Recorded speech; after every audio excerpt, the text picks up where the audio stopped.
So ayan po mga kalods, meron po tayo dito nadaanan pong isang lalaki natutulog po dito sa tabi po ng pader po ng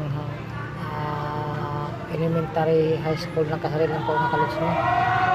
Nandito lang po yan sa may Paho po, Caloocan City po mga kalods.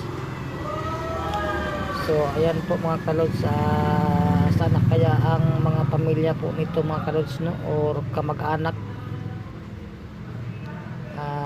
siya po ay pinabayaan lang po, no mga kalods.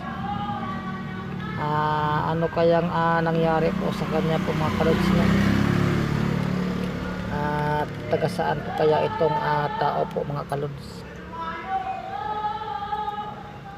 So ayan